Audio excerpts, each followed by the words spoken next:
আসসালামু আলাইকুম প্রিয় দর্শক, আজকের ভিডিওতে আমরা মহানবী মুহাম্মদ সাল্লাল্লাহু আলাইহি ওয়াসাল্লামের মৃত্যুর সময়ের একটি ঘটনা। নবীজির মৃত্যুর সময় জিবরাইল আলাইহি ওয়াসাল্লাম আসলেন, এসে নবীজিকে সালাম দিলেন আর বললেন, হে আল্লাহর রাসূল, আল্লাহ আপনাকে সালাম দিয়েছে আর জানতে চেয়েছে আপনি কেমন আছেন। আল্লাহ সব জানেন, তারপরও আপনি কেমন আছেন সেটা আপনার মুখ থেকে জানতে চেয়েছেন। নবীজি বললেন, আমি বড়ই কষ্টের মধ্যে আছি, অসুস্থ অবস্থায় আছি।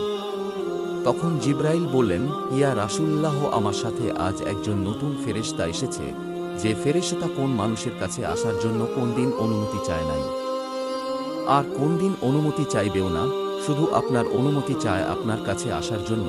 আর সে ফেরেশতার নাম মালাকুল মউত। মালাকুল মউত রাসূলের অনুমতি নিয়ে রাসূলের জান মোবারকের কাছে এসে সালাম দিলেন, বললেন, ইয়া রাসূলুল্লাহ, আমি আদম আলাইহি ওয়াসাল্লাম থেকে শুরু করে এই পর্যন্ত যত মানুষের জান কবজ করেছি আর কিয়ামত পর্যন্ত যত মানুষের জান কবজ করব, কারো কাছে অনুমতি চাইনি আর চাওয়াও আমার লাগবে না। কিন্তু আজকে আসার সময় আল্লাহ বলেছেন আমি যেন আপনার অনুমতি চাই। নবীজি বললেন, মালাকুল মউত, আমি যদি অনুমতি না দেই? মালাকুল মউত বলে, ইয়া রাসূলুল্লাহ, আল্লাহ বলেছেন যদি অনুমতি না পাও ফিরে এসো। আল্লাহ কত না দয়াময়, আল্লাহু আকবার।